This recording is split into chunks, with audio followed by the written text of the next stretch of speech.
Hey, Michael Black Snow Comics here. I've been drawing every day for 9 months, so we're going to take a look at the month of September today, take a look at what I drew. If you want to follow along, you could go to blacksnowcomic.com and look at the pictures in more detail. You'll see them on the video, but they'll be smaller. So if you want to see them in better quality where you could really look at them, head to blacksnowcomics.com and look for the 2019 Daily Drawing Gallery. So let's do it. So I'm pretty excited that it's October. It's my favorite time of year. I live in a very hot place, so it's finally cooling down and feeling like fall. And I'm ready to start drawing 31 days of Halloween related stuff, so that'll be fun. But before I get to that, let's take a look back at the month that was September. It was a pretty good month. So we start here with, I believe his name is Pigma Denmar or something like that. Pigma is just what I remember him being. And he is from the Star Fox games. And the way I decided to draw this one, it's kind of like a random thing to pick, just kind of one of the side bad guys from Star Fox, because I want to draw someone who was big and fat and round and had like a specific body type. And I can't tell you why, but this guy popped in my head, so then I decided to do my own take on the character, and this one I really tried to kind of add my own stuff to it. And I like the way this one turned out. This is a good one. So next, this one someone had requested a long time ago. We finally got to it. It was the Joaquin Phoenix Joker. One of the reasons I didn't draw it earlier was because I already drew like a couple versions of Joker. I wasn't that ready to draw another one. Plus, we barely saw what he looked like at the time. Someone was requesting it. Now we're getting closer to the movie coming out, hearing good things. Excited to see it. Like the way this one turned out too. Then I believe this guy's name was Master Koga, and he's from Legend of Zelda Breath of the Wild. And one fun thing that's been going on lately is been playing a lot of Breath of the Wild again, where I think it's my third time playing through it, but the first 2 times were on the Wii U, so now I got around to playing it on the Switch, which is the same thing, but now my kids were really interested, and my daughter's playing a lot too, and she really found this guy hilarious, so that was a lot of fun to watch her play that, and she asked me to draw it. Then I decided to do like a week of tribute portraits to some of the people in the comic industry that have impacted me or inspired me. So we start here with Jack Kirby, and his story is a pretty like sad one. If you don't know, I wrote about it a little bit more detail on my blog when I put this up that day. And if you don't know, I blog about each drawing every day, where you could hear a little bit behind the scenes, kind of like what I'm doing here, but in more detail. But if you don't know the story of Jack Kirby, well, there's a lot of stuff out there you could look up, but it's a pretty tragic one, really, in the way that he was not ever given the credit and money he should have been, and his family wasn't compensated till like well after his death. That's pretty messed up.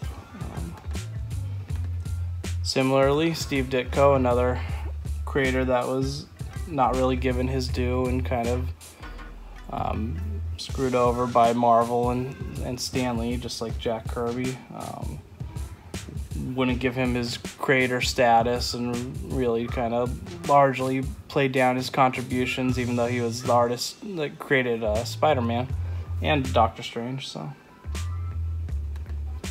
those were 2 guys that kind of inspired me.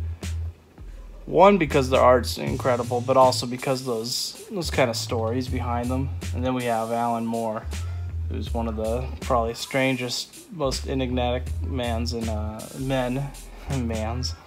one of the most enigmatic men in comics. He's a pretty bizarre dude. If you don't know, he considers himself to be a wizard and all kinds of crazy things, and he's written a lot and spoken a lot, so you could kind of dig into that. But big inspiration for me with his work on Watchmen in particular.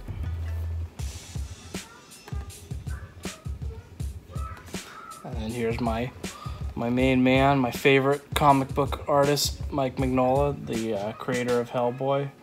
I got to meet him once at a comic book show I worked, and it's one of the only times where I was really felt like starstruck at one of the shows I ever did, and especially with anyone I really met in the comic industry. He's one of the only ones that I had on such a high pedestal that I was tongue-tied and didn't have anything to say really when I just kind of stood there like, oh, can you sign this? You see right up there, it's a signed print I got from him. And then Jim Lee. I also worked a show with Jim Lee, but I didn't meet him. He was just kind of across from me, and he had an incredibly long line, and he came pretty well into the show, so there's no time. There's already like a long line to meet him and everything. With Mike Mignola, he worked both days of a show, and he was there like ahead of time hanging out, so I talked to him before the show started and stuff. But with Jim Lee, I didn't get the chance, but of course, great artist. And then Todd McFarlane, the creator of Spawn, one of the big influences on the Venom character, really made Spider-Man cool again in the 90s and 80s. So I have a great appreciation for him and his art style, and like Image Comics a lot of times has, especially like 90s Image, I think is like the peak of cool comics. So like him and Jim Lee that we just saw, and the others came up with some really cool stuff that still inspires me today. And he's wearing a nice leather jacket like me. And I really had a lot of fun making these and trying to like do them in a more realistic way and really capture the people. So here's Frank Miller. I know, kind of controversial with some of the political stances he's taken and stuff like that, but as far as comics, especially some of his earlier comics, really good. Maybe went off the rails a little later, but I mean stuff like The Dark Knight is pretty undeniable, or Year One or Sin City. I mean, it's just cool. So another strange dude that has had a pretty solid impact on the comic industry and me in particular. He influenced a lot of how I approach black and white with Black Snow. So then after that, I decided to do something different, and here's BoJack Horseman, and this is one of the most popular drawings I've done in a long time. People love this one. I got a lot of hearts on the old Instagram, so I guess people connect with that, and I love BoJack Horseman, one of my favorite shows, although it is fairly depressing. And I think for a lot of people, by the time you're done watching, you're like, oh, maybe I'm depressed. So I wanted to draw him in kind of a funny way. Like, I had a few people comment on how funny the face looked, but also some people were commenting on like you could tell there's a lot like going on internally here that's kind of darker. So I wanted to capture that since he's always like upset and depressed.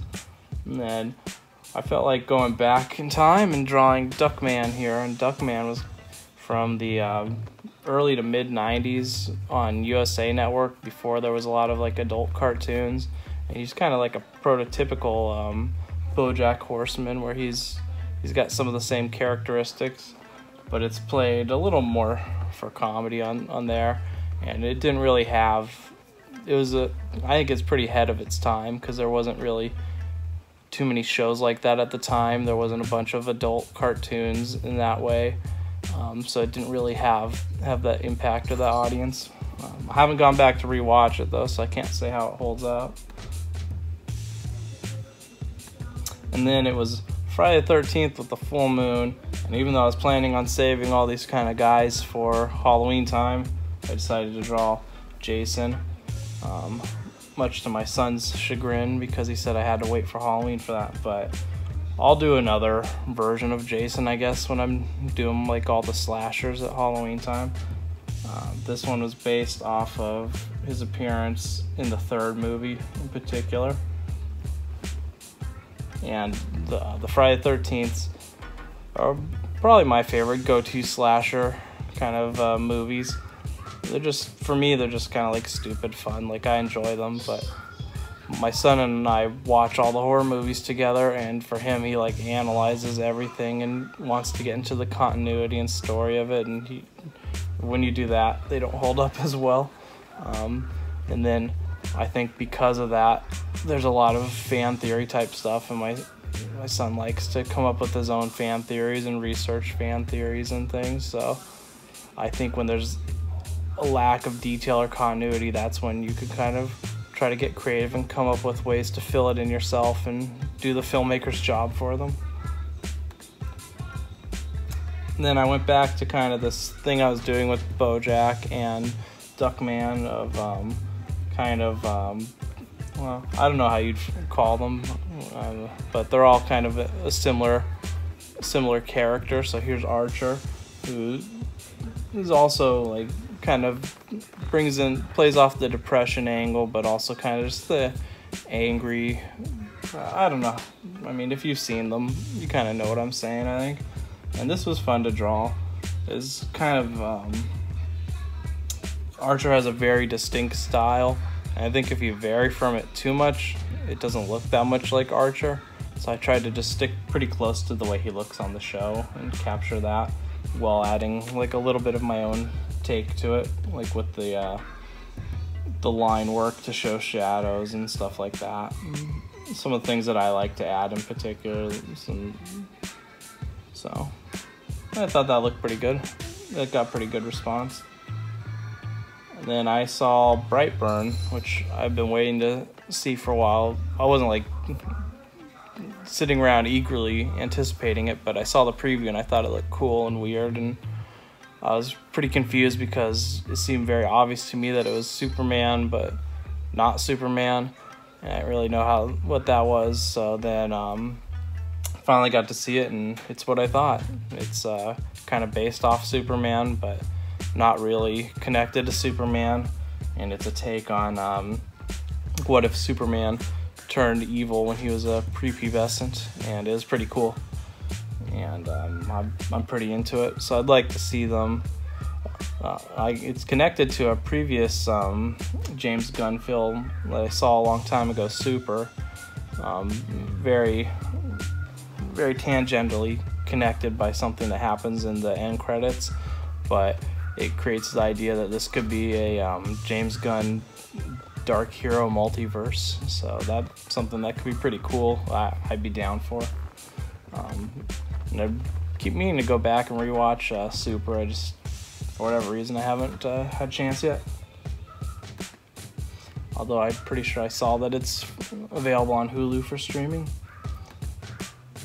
And so then I went back to, I consider Brian Griffin to be in the same kind of realm of character that we were discussing with Duckman and BoJack and Archer. They're all at least kind of like, well, they're a little different, but I think they all have connective tissues between them. And I hadn't drawn anything like from Family Guy in quite a while, so I thought it was fun. Pretty classic pose. I found a lot of similar type of pictures to this, but it's so classic Brian that I wanted to use it. And I know a lot of people don't like Family Guy anymore, and I don't watch it that closely, but I still enjoy it when I get a chance to watch it.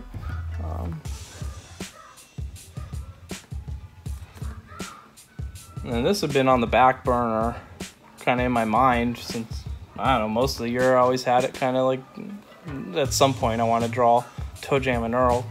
ToeJam and Earl had a bit of a resurgence this year because they had a Kickstarter game that finally came out that's a follow-up, and in some ways it's very traditional to the very first game, but done with obviously updated graphical style.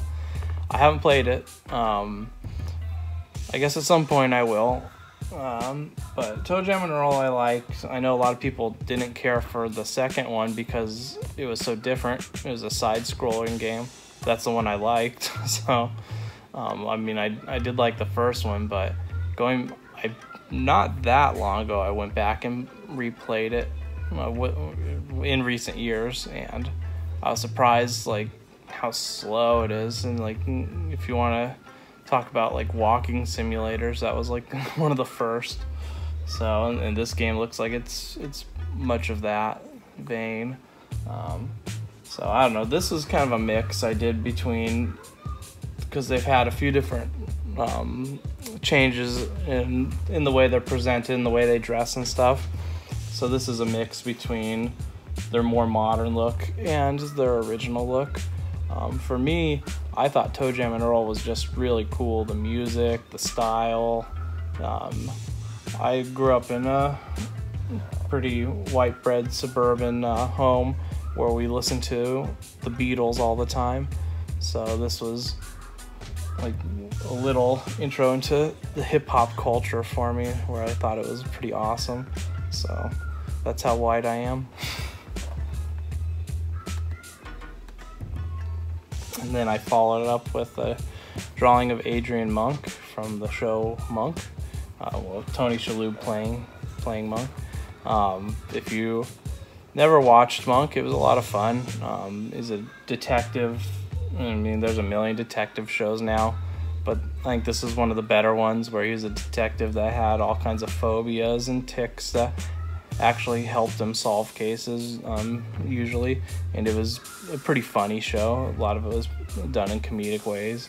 And it was on for a long time. The reruns are on all the time. I rewatched some of the first season or first couple seasons recently, and they're still hold up. They're still fun. And it's like family fun. You can watch with anyone. Like my grandparents liked Monk. Watch it with my dad and stuff. So Monk's a good one. And then last month on the 9th was the 20th anniversary of the Dreamcast coming out. So because it was 9/9/99 was the big thing. And while I wasn't like part of the launch craze, I did really like the Dreamcast. One of my best friends had it.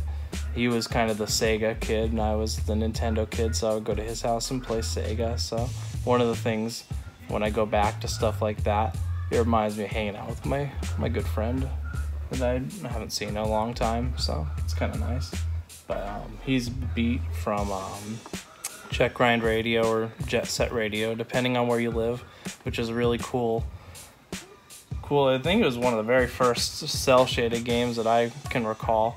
So it looked like a cartoon, and anytime stuff like that came out, it really captured my attention.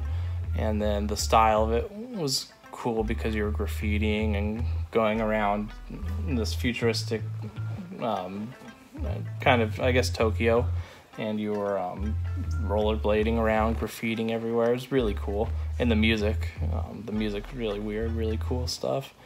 And one of the fun things that I've done in recent years is gotten a Dreamcast and collected the games. And I don't know how it is currently, but while I was doing it, it was all really cheap because there wasn't much nostalgia for it at the time. Everyone was more looking into like the NES.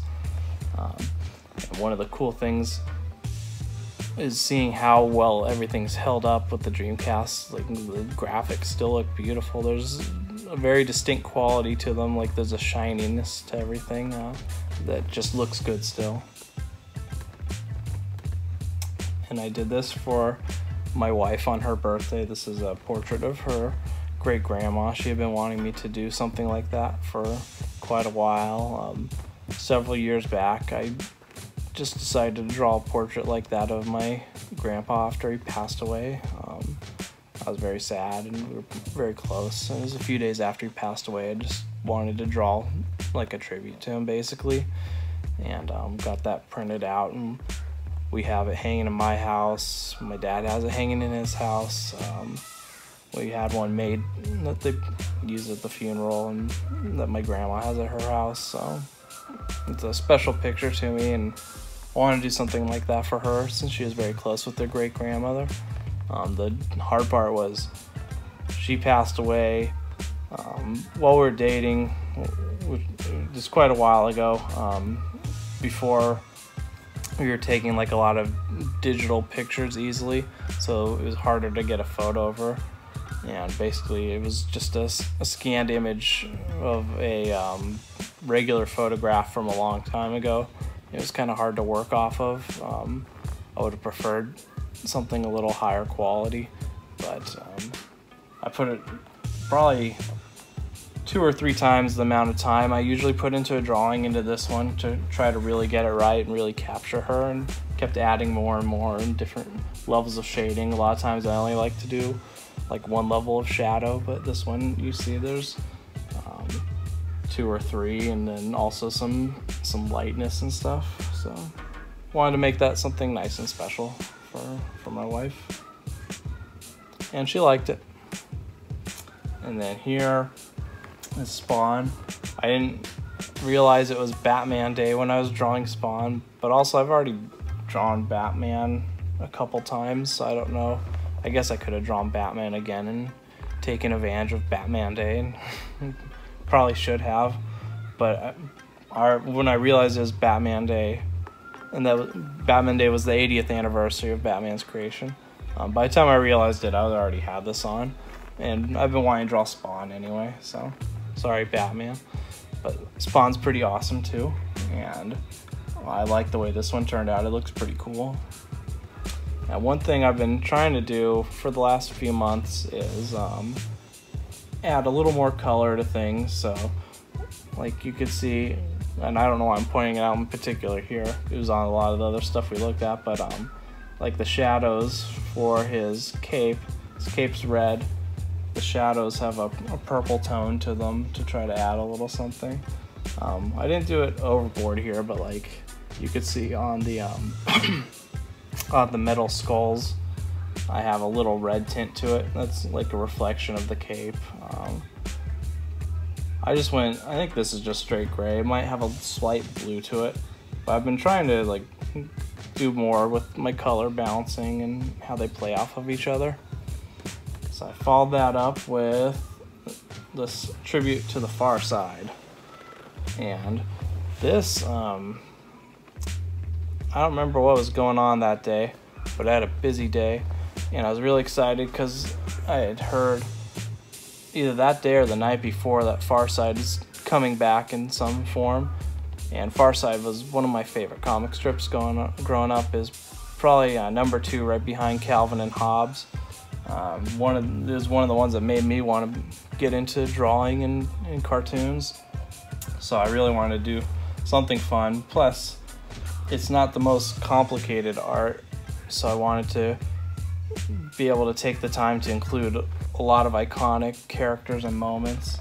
So here, I'll push this so you can see it a little better here. Slightly better. Like I said, go to the website when you follow along, you'll see it really well. But I took a lot of different iconic moments and characters and threw them all together in this fun, wacky way. And it's funny when I showed it, I guess I'd never really showed my kids much of it, or my wife, and then when I was showing them like later, my wife's like, what was the Far Side about? Who are all these characters? And then it was interesting to explain to them, like, oh, well, it was a single panel and it had different characters, it didn't recur. Like, just the idea of it sounds old-fashioned now, especially to people who aren't like newspaper comic strip readers. But very excited to see whatever comes of that. So a lot of tribute kind of stuff in a row here. So here's Phil Hartman. He was one of my favorite comedians in the 90s. I thought he was really funny. I loved him on Saturday Night Live. I loved him on news radio, or whatever movies he would pop up on. Of course, he was amazing on The Simpsons. I just thought he was going to be a big star, and I was really sad when he died. It was one of the first celebrity deaths that really impacted me. And I watched that special recently about his life and his death, and I thought it was good. My dad told me something that kind of made me think, like, if he hadn't died, would people really be talking about him in this way, where they try to kind of imply that he not really had a darkness to him, but had this kind of weird withdrawn nature, and kind of tried to hint like at something a little deeper with him. That I guess I kind of agree. Well, now that I've thought about it, like maybe they wouldn't have said anything like that ever if they weren't trying to play up the death angle.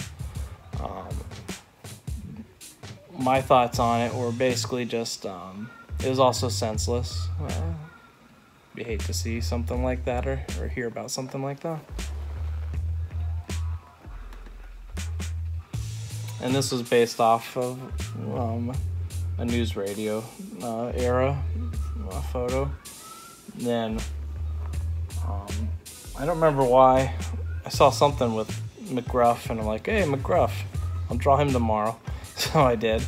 And if you don't know McGruff the crime dog, you must not have grown up in the 80s or 90s watching too much TV, because he was all over the place trying to teach you about crime, because for some reason in the 80s and 90s, they really tried to focus a lot with these PSAs to get us to not do drugs and not do crime and not litter and not everything. And I doubt the effectiveness of any of them, really. But I thought it'd be fun to draw him. And I had a good time drawing him. I wanted him to like have kind of the stare where it's like, this dog's, he's been through some stuff. He's seen some stuff. If I drew it again, I would probably go a lot more extreme with it. I thought about it like the next day. I was like, why didn't I draw him like hard drinking or pulling a gun or something a little more extreme? So maybe in the future I'll do some kind of like funny piece with something like that. So I had that a little in mind the next day when I drew Smokey. So I was like, well, he was like the other big guy that you saw on all your public service announcements where he's trying to teach you about wildfire prevention and stuff like that. And I just thought it'd be funny if he was smoking, and I wanted him to look like pretty haggard in the eye area, and like just I wanted him to have kind of a stare too, where you're like, this bear, he's seen some stuff. And I don't know, I thought the posing and the face was really funny. This one made me laugh. And then my son requested I draw Bill Cipher. He's been he rewatched all the Gravity Falls for like the 5th or 6th time recently. Him and my daughter love it. I thought it was a pretty good show. I don't have this strong fandom that other people have with it. If I was a kid when it came on, maybe I probably would. But as an adult, I was like, oh, it's fun. But this was a lot of fun to draw, and I drew it pretty quickly. Because it was just like a simple, like it's such a simple, the shapes of it. Well, there's a simplicity to it. It'd be easy to screw it up too, and you want to capture that simplicity because it's appealing. So I didn't want to go overboard with details, but I wanted to do enough to like make it not just like anyone's picture of Bill Cipher, and make it a little more detailed rather than just drawing like a very basic version of him as he usually appeared on the show. And then my son, he had said like, oh, I mean, you could draw all the versions of Bill Cipher, and I didn't really want to do that, but I did like the idea of drawing more of the Gravity Falls people, so I decided to draw Grunkle Stan and Mabel and Dipper.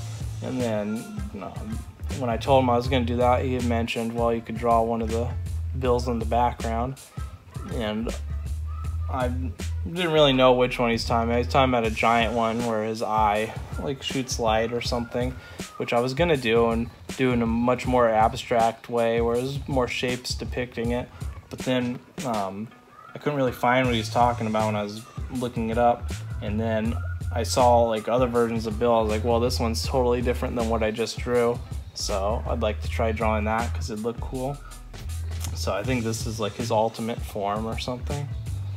But I like what I did here. My son was a little disappointed because he said Mabel and Dipper didn't quite match the way they look on the show. And it's because I was trying to draw them like, unless I'm really, really focusing on like staying on model and making it exactly like the source material, it's gonna come out more in my style and like my proportions and things. So like Dipper and Mabel have much more accurate body to head sizes, although the head's still like huge. But on the show, you could, if you look, the head and the body are like pretty much the exact same height and size, so that's why it looks a little different. I explained to him, to which he said, so whatever. And then Count Duckula. I was going to say this for closer to Halloween, but for whatever reason I just decided it was time to draw another Count Duckula. And I did a very good Count Duckula several years ago that I was really happy with the way it turned out, and I based it very, very closely off of like his main pose, which is him with his arms kind of outstretched in a particular way, and like it's a very welcoming pose, and it's what's on the DVD cover and stuff. So this time I decided, well, I want to do something really different. I want to draw him in like a made-up pose. I want to not try to stay like on model, and what I did before was try to keep it very accurate but then add a lot of extra details and flourish. This time I just wanted to draw him in more like how I would draw him, so that's what I did.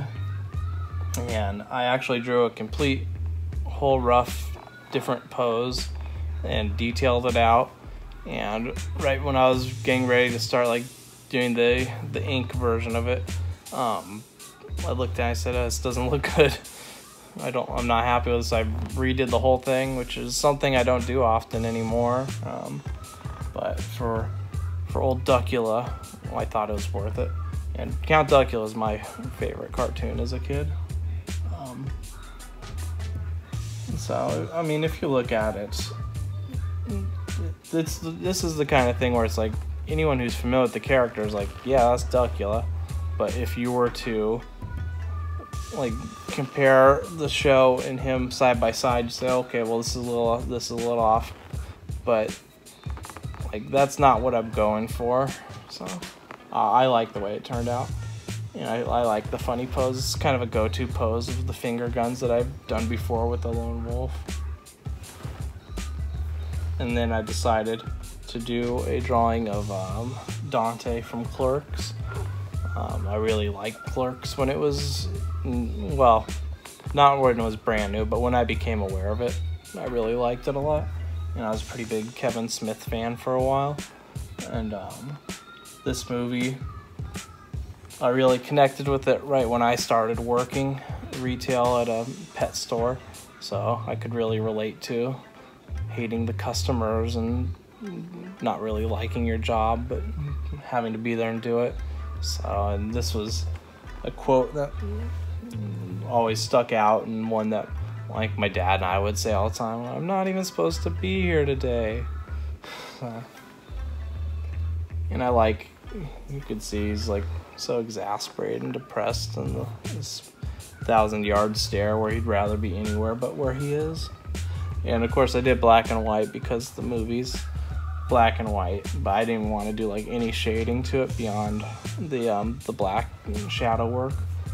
And I like the way it turned out. I think it's pretty cool. And while I was in the black and white mood, I decided to do Beatles. My son and I have been talking a lot about the Beatles.